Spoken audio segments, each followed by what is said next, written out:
ჩერნობილის ელექტროსადგურზე მომხდარმა აფეთქებამ ნამდვილად არ გადავამეტებ თუ კი ვიტყვი, რომ მთელს მსოფლიოზე იქონია გავლენა და ნათლად გვაჩვენა, თუ რამდენად საშიში შეიძლება იყოს რადიაცია. გამოსხივებამ გამოიწვია ათასობით ადამიანის გარდაცვალება. 10,000 ადამიანს მოუწია ირგვლივ მყოფი ქალაქების დატოვება. მომხდარის სამუდამოდ ჩაიბეჭდა ისტორიაში, როგორც ერთ-ერთი ყველაზე მძიმე დღე. სალამი ყველას, მე მაინერი ვარ და დღეს ვისაუბრებ იმაზე, თუ რა მოხდა ჩერნობილის ატომურ ელექტროსადგურზე. რამ გამოიწვია ეს აფეთქება, რა დასკვნებამდე უნდა მივიდეს კაცობრიობა და გარდა ამისა, რამდენად დიდი იყო იმ პერიოდში საბჭოური პროპაგანდა, რომლის გამოც ბევრად უფრო მეტი ადამიანი დაიღუპა, ვიდრე შეიძლება დაღუპულიყო. ყველაფერი იმით დაიწყო, რომ მე-20 საუკუნის შუა პერიოდში კაცობრიობამ აღმოაჩინა ენერგიის მოპოვების ახალი მეთოდი. ეს იყო მეცნიერული გარღვევა. მზის სიძლიერე ხელში მაქვს. ენერგიის გამომუშავება იყო დაფუძნებული ატომების გახლეჩვის პრინციპზე და ამით ბევრად უფრო დიდი რაოდენობის ენერგია გამოიმუშავებოდა, ვიდრე გაზით, ქვანახშირით და ნავთობით ერთად აღებული. სწორედ ამის გამო სხვადასხვა ქვეყანაში დაიწყეს ატომური ელექტროსადგურის მშენებლობა და ერთ-ერთი ასეთი აღმოჩნდა ჩერნობილის ელექტროსადგური, რომელიც ქალაქ ჩერნობილიდან, უკრაინის ქალაქ ჩერნობილიდან დაახლოებით 20 კილომეტრში აშენდა და შესაბამისად სახელიც სწორედ აი ამის გამო ეწოდა. გაითვალისწინეთ კიდევ ერთი რამ, იმისთვის რომ ამ ატომურ სადგურს სრულფასოვნად ემუშავა, დაიწყეს სრულიად ნოლიდან ახალი ქალაქის პრეპიატის მშენებლობა, რომელშიც აფეთქებამდე 50,000-ზე მეტი ადამიანი ცხოვრობდა. 1986 წლის 26 აპრილს პრეპიატის მაცხოვრებლები აფეთქების ხმამ გააღვიძა. ელექტროსადგურზე მეოთხე ენერგობლოკი აფეთქდა. შენობა ნაწილობრივ ჩამოინგრა და დაიწყო ხანძარი. საშინლად დიდი რაოდენობის რადიოაქტიურმა ნივთიერებამ გავრცელება დაიწყო. როცა საბჭოური ხელისუფლება მიხვდა, რომ რადიაცია ძალიან საშიშია, სადგურიდან 30 კილომეტრის რადიუსში ქალაქების ევაკუაცია დაიწყო. მაგრამ პრობლემა ის იყო, რომ ევაკუაცია აფეთქებიდან 36 საათის შემდეგ დაიწყო. წარმოიდგინეთ, საბჭოთა ხელისუფლებამ გაწირა მოსახლეობა და 36 საათის განმავლობაში რადიაციის ქვეშ ამყოფა. არავინ არ იცის, ბევრად უფრო ადრე რომ დაეწყოთ ევაკუაცია, რამდენად შემცირდებოდა მსხვერპლი, მაგრამ ის რომ მსხვერპლი შემცირდებოდა, ფაქტია. ევაკუაციის დროს ხალხს არ მიეცა იმის საშუალება, რომ თავიანთი ნივთები სახლებიდან წამოეღოთ. საქმეზე რომ მიდგა, უშუალოდ ჩერნობილის ატომური ელექტროსადგურიდან 30 კილომეტრის რადიუსში, რაც კი ქალაქი იყო, ყველას ევაკუაცია იყო საჭირო.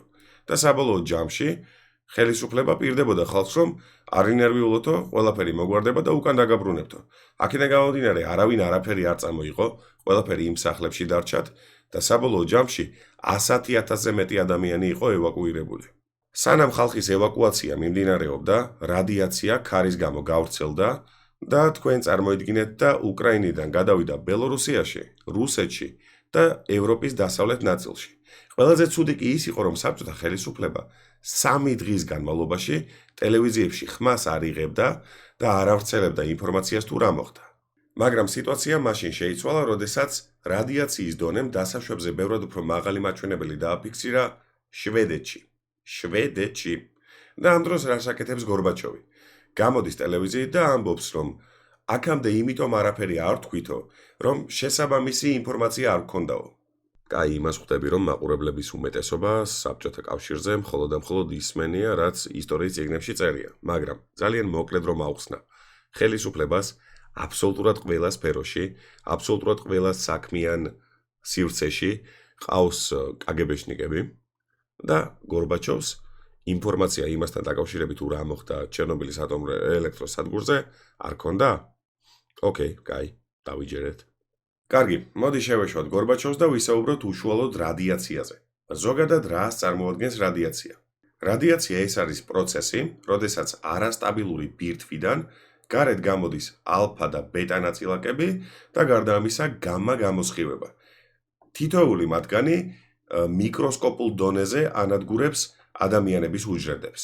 ალფა და ბეტა ნაწილაკები ადამიანის ორგანიზმში შემდეგნაირად ხდება: ან ჰაერწვეთოვანი გზით, ან კანზე მოხვედრის გზით, ან წყლის დალევის გზით, ან საკვების მიღების გზით და ასე შემდეგ, მაგრამ ყველაზე უარესი ეს არის გამა რადიაცია, რომელიც იმდენად გამჭოლია, რომ არათუ ადამიანის სხეული, კანი ან ძვლები აჩერებს, არამედ იმისთვის, რომ ჩვენს შინაგან ორგანოებს რაიმე დაუზიანოს, სულ რომ ჩვენს წინ კედელი იყოს აღმართული, მაინც შეძლებს.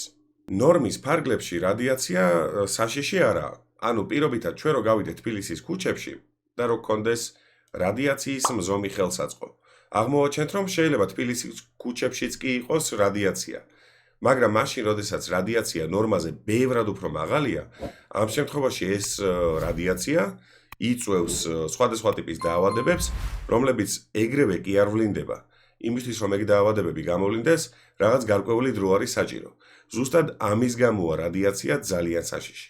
კაი, მოდი დაუბრუნდეთ ჩერნობილის ელექტროსადგურს. აფეთქების შედეგად, როგორც უკვე ვთქვი, დაიწყო ხანძარი, იწვოდა მეოთხე ენერგობლოკი და სწორედ იქ მყოფი ადამიანები, ანუ იქ შიგნით მომუშავე პერსონალი, ისევე როგორც მეხანძრეები, რომლებიც მყისიერად მივიდნენ, იყვნენ ის ადამიანები, ვინც ყველაზე დიდი რაოდენობის რადიაცია მიიღო და აქედან თითქმის ყველა 3 თვის განმავლობაში დაიღუპა. სადგურში გაჩაღებული ხანძრის ჩასაქრობად ვერტფრენებიდან დაიწყეს ქვიშის, ქვებისა და ტყვიის ჩამოყრა. ატომურ ელექტროსადგურში არსებული გრაფიტი, ურანი და ბირთვული საწვავი ცეცხლის გამო ერთმანეთს შეერია და გადაიქცა ერთგვარ ლავად, რომელმაც ბეტონის კედლების დადნობაც კი შეძლო. წარმოიდგინეთ ხალხო, რამხელა ტემპერატურაზეა საუბარი. ბეტონის კედლების დადნობა დაიწყო იმ ლავამ, რომელიც აი ამ ყველაფერმა წარმოქმნა. და ყველაზე დიდი პრობლემა ის იყო, რომ უშუალოდ აი ამ რეაქტორის, რომელიც აფეთქდა, ქვეშ იყო მოთავსებული წყლის რეზერვუარი. და ეს ლავა რომ შეერთებოდა წყლის რეზერვუარს, კიდევ ერთი აფეთქება მოხდებოდა. მაგრამ საბედნიეროდ ჭკვიანი ადამიანები აღმოჩნდნენ იქვე ახლოს, რეზერვუარი დაცალეს და მეორე აფეთქებისგან გადარჩნენ. მაგრამ პრობლემა მარტო აფეთქება არ იყო. ეს რადიაციული ლავა შეიძლებოდა რომ ჩაღრილიყო მიწაში, ანუ გრუნტში და შესაბამისად მოეწამლა წყალი, აი აბსოლუტურად ყველაფერი, რაც კი ირგვლივ იყო. ამის გამო, მოკლედ, საბჭოთა ხელისუფლებამ მეშახტეები, მაღაროელები დაიქირავა და მაღაროელებმა კარგად გათვალეს შემდეგი რამ. მათ მოახერხეს და უშუალოდ ელექტროსადგურის ქვეშიდან გამოთხარეს სივრცე, რომელიც დააბეტონეს და ამით შექმნეს გარკვეული უსაფრთხოების ბალიშის პრინციპის მქონე მყარი სტრუქტურა, რომელმაც ეს ლავა საბოლოო ჯამში შეაკავა. მაგრამ მთავარი პრობლემა ჯერ კიდევ გადაუჭრელი იყო. აფეთქებული სადგურიდან რადიაცია ადიოდა ჰაერში და ეკოსისტემას განადგურებით ემუქრებოდა. სწორედ ამიტომ გადაწყდა, რომ აეშენებინათ ბეტონის აკლდამა, რომელიც შეაკავებდა ამ რადიაციას. პრობლემა ის იყო, რომ ტექნიკა რადიაციის გამო ფუჭდებოდა. ადამიანის იქ ყოფნა კი 30 წამითაც დაუშვებელი იყო. მაგრამ, როგორც ვთქვი, მზრუნველმა საბჭოურმა ხელისუფლებამ იზრუნა პრობლემაზე და ქვეყნის მასშტაბით სხვადასხვა კუთხიდან დაიწყო ხალხის ჩაყვანა ელექტროსადგურის დასაბეტონებლად. სხვადასხვა კუთხიდან ჩასულ ხალხთა შორის, რა თქმა უნდა, იყვნენ ქართველებიც და სამწუხაროდ უმეტესობა მათგანი დაიღუპა, ანუ უახლოეს მომავალშივე. თუმცა ზოგიერთი მათგანი გადარჩა და მათთან ჩაწერილ ინტერვიუებში ისინი ამბობენ შემდეგ რაღაცას, რომ ხელისუფლებამ არც კი უთხრა სად მიდიოდნენ, უბრალოდ ერთი რამ რაც დაავალა, ასე ვთქვათ, იყო ის, რომ მათ უახლოეს რამდენიმე წელიწადში არ უნდა მოიყვანათ ცოლი. ბავშვი არ უნდა ყოლოდათ. იმიტომ რომ ხელისუფლებამ არ იცოდა ეს რადიაცია რამდენად იმოქმედებდა რეპროდუქციულ სისტემაზე. იმას, რომ რადიაციულ ზონაში მყოფ ორსულ ქალებს აიძულეს, რომ აბორტი გაეკეთებინათ, ალბათ თავადაც ხვდებით. მოკლედ ერთი სიტყვით, ეს ბეტონის აკლდამა აშენდა და რადიაციის დონე შემცირდა. ოღონდ ერთი რამ არის გასათვალისწინებელი. ამ ბეტონის აკლდამის აშენებას 9 წელიწადი დასჭირდა. გამოძიების თანახმად მომხდარში იყო დამნაშავე 6 ადამიანი. ატომური ელექტროსადგურის მთავარი დირექტორი ვიქტორ ბრუხანოვი, მთავარი ინჟინერი, მთავარი ინჟინერის მოადგილე, ცვლის უფროსი, უშუალოდ მეოთხე ბლოკის უფროსი და გარდა ამისა ის სახელმწიფო მოხელე, რომელიც პასუხისმგებელი იყო ქვეყანაში არსებულ ატომურ უსაფრთხოებაზე. გამოძიებისას თავს ყველაზე აქტიურად იცავდა მთავარი ინჟინერის მოადგილე ანატოლი დიატლოვი, რომელიც იმას ამბობდა, რომ მე წინასწარ მქონდაო ნათქვამი ხელისუფლებისთვისაცო და უფროსობისთვისაცო, რომ ჩვენი ელექტროსადგური, ატომური ელექტროსადგური არანაირად არ აკმაყოფილებს საერთაშორისო ნორმებით დაწესებულ სტანდარტსო. და შესაბამისად, ის რაც მოხდა, ადრე თუ გვიან მოხდებოდა და გარდაუვალი იყო. თუმცა საბოლოო ჯამში სასამართლომ ის დასკვნა დადო, რომ არაფერი მსგავსი არ მოხდებოდა, რომ არა ადამიანური ფაქტორი, ტექნიკა გამართულად მუშაობდაო და შეიძლება ითქვას, რომ გარკვეულწილად ხელი შეაწმინდეს იმ ხალხს, ვინც არც კი იყო დამნაშავე და უფრო მეტიც წინასწარაც კი აფრთხილებდა ხელისუფლებას, რომ მსგავსი რამ მოხდებოდა.